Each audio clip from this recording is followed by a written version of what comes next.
And so, the 2022 season begins here in Losail. Jorge Martin on pole for the Grand Prix of Qatar.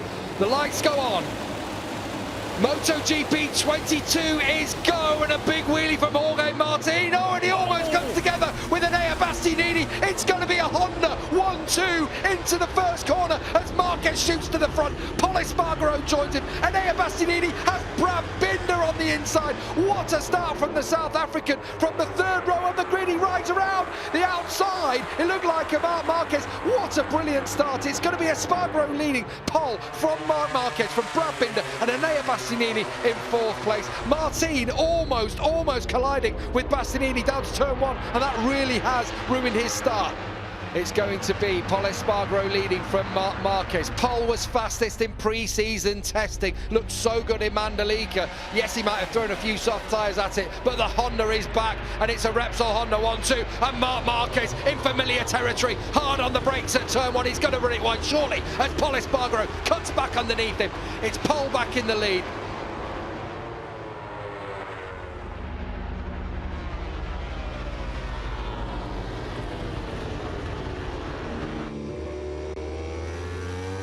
Brad Binder's got through here on Marc Marquez, Neil, and up into second place now.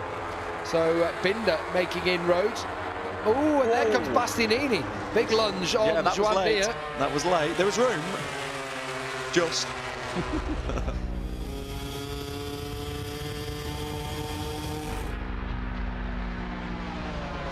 He's going up into the podium positions here, and Bastianini through on Marc Marquez will run it a bit wide, and he's gonna stay in front as Jorge Martin ran a little bit deep, got dragged in there. It just makes you wonder on this new bike, because the weight's so different on the Honda, if Marc can do what he's always done. He's always been able to force it to fit. He's always been able to... Oh, Pecco Bagnaia has gone down. He was pushing so hard. Shame. Oh, and he's taken out Jorge Martin. So unlucky. Well, Pecco comes up the inside. It's straight line braking. It's a clean pass. But then, he's slightly tight. He's on a slightly dirtier part of the track, but not massively. But you don't want to go wide. He has to squeeze that front brake a little bit harder, and it just overloads the front, and down you go. And unfortunately, obviously, the rider on the outside, Martin has nowhere to go, and it happens in a blink of an eye. And here comes Bastianini. He is going to take second place. This is a fantastic ride from Bastianini. Lost a couple of positions off the start. He was going to go wide. Yeah, but he's going to hang on. Yeah. He managed to bring it back round. He did. Don't get me wrong, it's a late apex. Yeah. There's a few different lines around there, but Bastianini was late on the brakes because he knew who he'd just passed on the straight.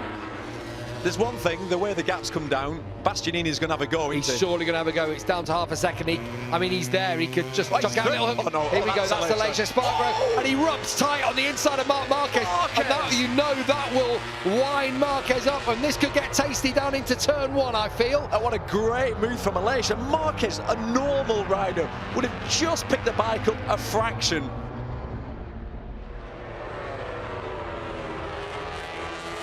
Here he is then.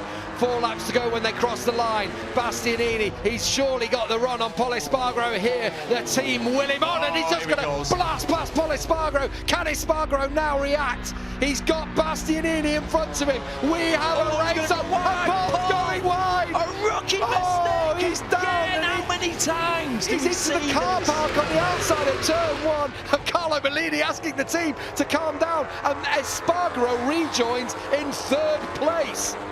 Well, that is disastrous for Pol. I thought we were going to get a little bit of a ding-dong. He tried everything to hang on, and he was just sucked into turn one, and it pushed him wide and onto the outside of the first corner, and he could have just handed victory to Bastianini. He has handed victory to him. When you've done as many MotoGP races as Pol, you are well aware when someone blows past you on a straight. And what happens when the Ducati comes past him? All that air, all that stuff, the violence of it, and it sort of sucks you forward a little bit. You have to be really careful.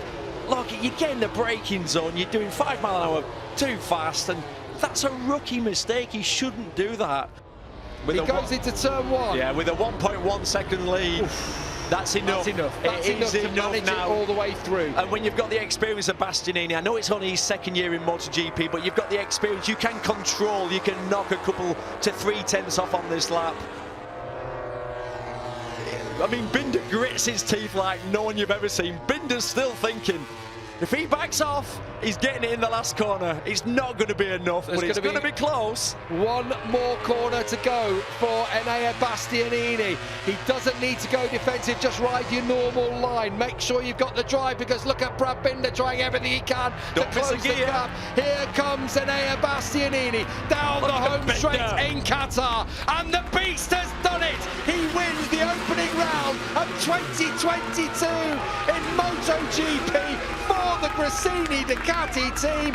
What an emotional victory for them. Brad Binder is second, Pol Espargaro is third, Aleix is in fourth from Marc Marquez, with Joan Mir sixth, Alex Rins in seventh, Johann Zarco pipped Fabio Quartararo to the line at the death, and Zarco takes eighth from the reigning world champion. There are tears in the Gresini garage. Oh, it's just a couple of years on since we lost Fausto Gresini, and you know what, it is so sad what happened there, but this will just mean so much to him, to his kids who all work as part of the team. Enea Bastianini has delivered another MotoGP win for them.